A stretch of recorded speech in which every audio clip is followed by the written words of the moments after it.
खुलुमबाय बेयो बड'लेण्ड इंखं टेलिभिजन दिनै 12 डिसेम्बर 2022 बुधबार खालि सानसेनि बरादखौ नोंथांमोननि खाथियाव लाबोदों आं सदानन्द दैमारिया।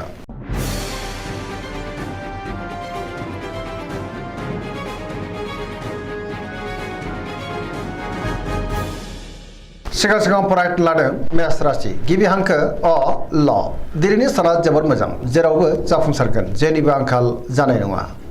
बहाबा दावबायनो एबा हान्थिनो खाबु मोननो हागौ आरो दिनै मोजाङैनो हान्थिनोबो हागोन। मावनो लानाय खामानिखौ थि समावनो आरो गोरलैयैनो मावफुंनोबो हागोन। गोसोखौ दिनै जोबोर गोजोननाय मोनगोन। देहाया मोजाङै थागोन।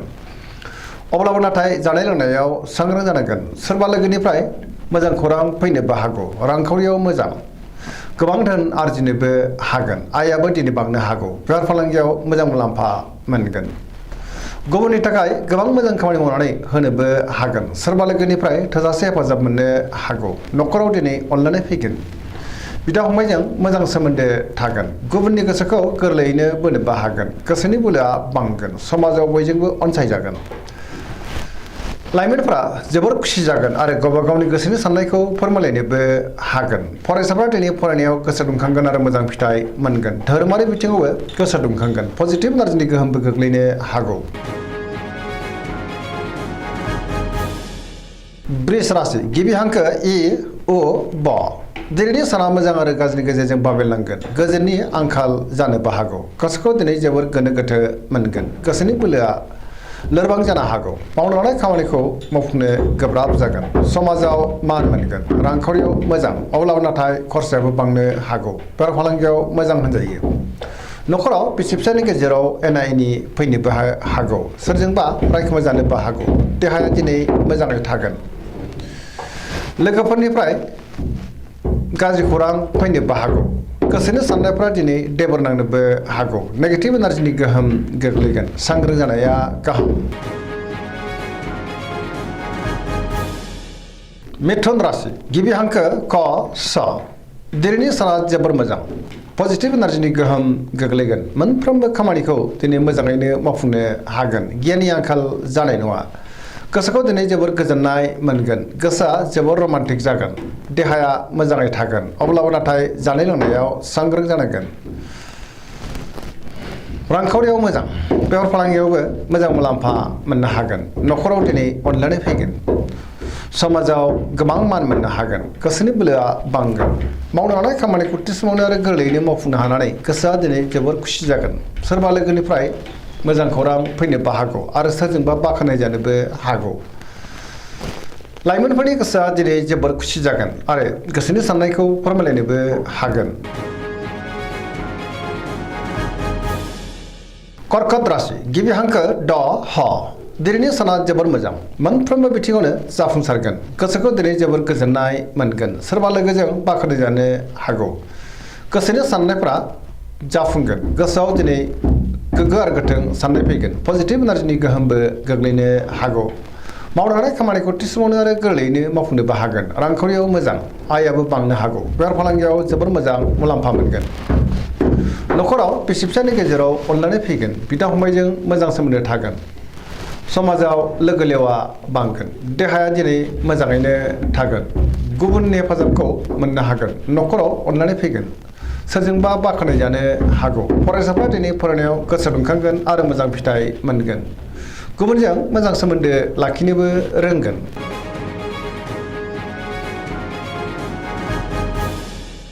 सिंह राशि गिबि हांखो म ट दिनैनि साना जोबोर मोजां। गोबां मोजां खाबु फैनोबो हागौ। गोसोआव दिनै पजिटिभ साननाय फैगोन। गोथों आरो गोग्गो साननो रोंगोन। गियाननि आंखाल जानाय नङा। मावनो लानाय खामानिखौ थि समावनो आरो गोरलैयैनो मावफुंनोबो हागोन।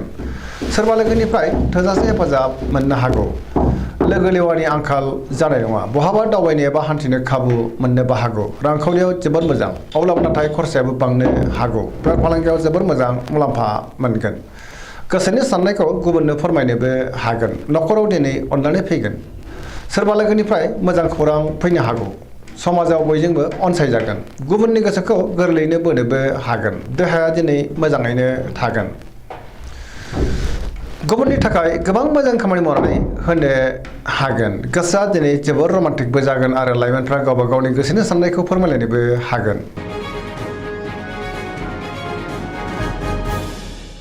कन्या राशि गिबि हांखो प ट दिनैनि साना मोजां आरो गाज्रिनि गेजेरजों बाबेनलांगोन गोसोआव दिनै नेगेटिभ साननाय फैनोबो हागौ गोथों आरो गोग्गो साननो रोंनाय नङा गियाननि आंखाल जानोबो हागौ रांखावरियाव बारा मोजां नङा नाङा फाङा खरसाया बांनो हागौ बेफार फालांगियावबो बारा मोजां नङा होनजायो देहाया दिनै मोजाङैनो थागोन अब्लाबो नाथाय जानाय लोंनायाव सांग्रां जानांगोन नखराव बिसि फिसायनि गेजेराव एना एनिबो फैनो हागौ साननाय हनायफ्रा गोरोबलायाबो जानो हागौ सुथुरनि गाज्रि नोजोर गोग्लैनोबो हागौ सोरजोंबा रायखुमा जानोबो हागौ गोसोखौ दिनै जोबोद गोनो गोथो मोनगोन आरो नेगेटिभ एनार्जिनि गोहोमबो गोग्लैनो हागौ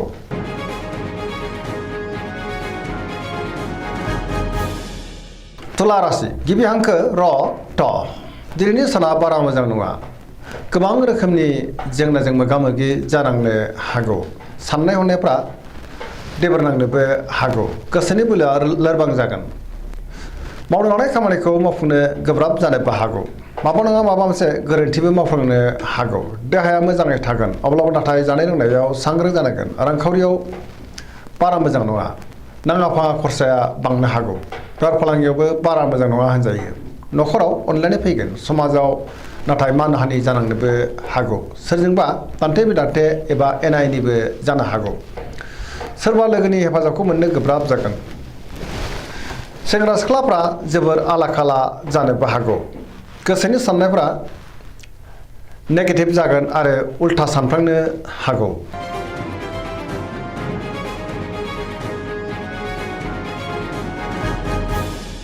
वृश्चिक राशि गिबि हांखो न स दिनैनि साना जोबोर मोजां गोसोनि बोलोआ बांगोन बहाबा दावबायनो एबा हान्थिनो खाबु मोननोबो हागौ आरो मोजाङैनो हान्थिनोबो हागोन पजिटिभ एनार्जिनि गोहोम गोग्लैगोन समाजाव लोगो लेवा बांगोन सोरबा लोगोजों बाख्नाय जानो हागौ गोसोआव गोग्गो आरो गोथों साननाय फैगोन मावनो लानाय खामानिखौ थि समावनो आरो गोरलैयैनो मावफुंनोबो हागोन गुबुननिफ्राय थोजासे हेफाजाब मोननो हागौ गोसोनि साननायफ्रा जाफुंगोन समाजाव बयजोंबो मान होजागोन नखराव अननानै फैगोन रांखावरियाव मोजां अब्लाबो नाथाय खरसायाबो बांनो हागौ बेफार फालांगियावबो मोजां होनजायो देहाया दिनै मोजाङैनो थागोन सोरबा लोगोनिफ्राय मोजां खौरां फैनोबो हागौ फरायसाफ्रा दिनै फरायनायाव गोसो दुंखांगोन आरो मोजां फिथाइ मोननोबो हागोन लाइमोनफोरा जोबोर रमान्टिक जागोन आरो गावबा गावनि गोसोनि साननायखौ फोरमायलायनोबो हागोन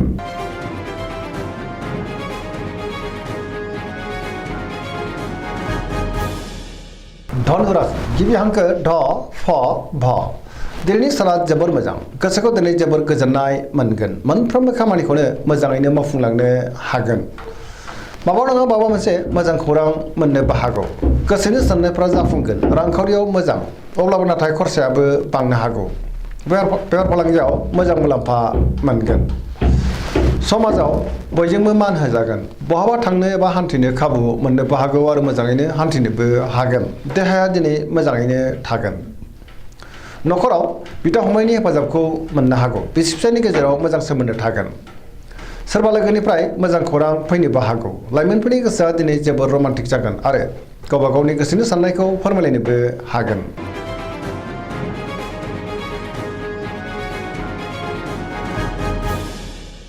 मकर राशि गिबि हांखो ख ज दिनैनि साना जोबोर मोजां गोसोखौ दिनै जोबोर गोजोननाय मोनगोन गोसोनि साननायफोरा जाफुंनो हागौ मावनो लानाय खामानिखौ थि समावनो आरो गोरलैयैनो मावफुंनोबो हागौ रांखावरियाव मोजां अब्लाबो नाथाय खरसायाबो बांनो हागौ बेफार फालांगियाव जोबोर मोजां मुलाम्फा मोननो हागोन गोबां मुंदांखा सुबुंजों दिनै लोगो मोनज्लायनो हागौ गुबुनजों मोजां सोमोन्दो लाखिनोबो रोंगोन मोनफ्रोमबो खामानिखौनो दिनै मोजाङैनो मावफुंलांनो हागोन पजिटिभ साननो रोंगोन आरो पजिटिभ एनार्जिनि गोहोमबो गोग्लैनो हागौ गोदान खामानियाव आखाइ होजेननो हागोन नखराव दिनै अननानै फैगोन बिदा फंबायनिफ्राय थोजासे हेफाजाब मोननो हागोन सेंग्रा सिख्लाफ्रा गावबा गावनि गोसोनि साननायखौ फोरमायलायनो हागोन आरो पजिटिभ साननो रोंगोन फरायसाफ्रा दिनै फरायनायाव मोजां फिथाइ मोननो हागोन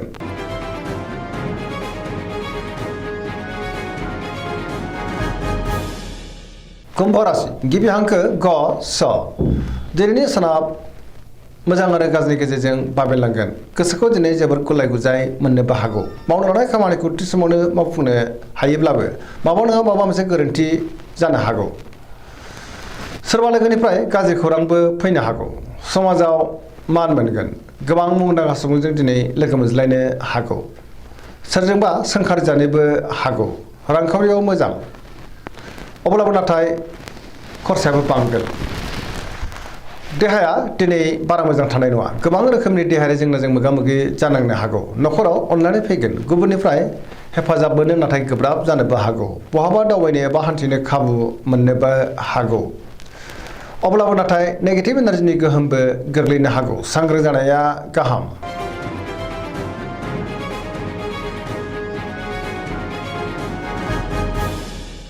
मीन राशि गिबि हांखो ड स दिनैनि साना जोबोर मोजां गुबुननि थाखाय गोबां मोजां खामानि मावनानै होनोबो हागोन गोसोआव दिनै पजिटिभ साननाय फैगोन गोथों आरो गोग्गो साननो रोंगोन गियाननि आंखाल जानाय नङा गोसोनि बोलोआ बांगोन गावनि गोसोनि साननायखौ दिनै गुबुननो फोरमायनोबो हागोन देहाया मोजाङै थागोन रांखावरियाव मोजां बेफार फालांगियावबो मोजां मुलाम्फा मोनगोन न'खराव दिनै अनलायनाय फैगोन सोरजोंबा बाख्नाय जानो हागौ लाइमोनफोरनि गोसोआ दिनै जोबोर रमान्टिक जागोन आरो गावबा गावनि गोसोनि साननायखौ फोरमायलायनोबो हागोन गुबुननिफ्राय मोजां खौरां फैनोबो हागौ फरायसाफ्रा दिनै फरायनायाव गोसो दुंखांगोन आरो मोजां फिथाइ मोननोबो हागोन पजिटिभ एनार्जिनि गोहोम गोग्लैनोबो हागौ सरासनस्रायै दिनैनि साना जोबोर मोजां आरो मोजाङैनो बारग'लांगोन दिनैनि राशि फरायनाया एसेनोसै जोबनायाव बेखौनो खावलायो जाहाथे नोंथांमोना सानफ्रामबो जोंनि बे बड'लेण्ड इंखं टेलिभिजनखौ नायबाय थायो आरो साबस्क्राइब खालामो लोगोसे लाइक खालामो आरो शेयार खालामो एसेनोसै गोजोन्थों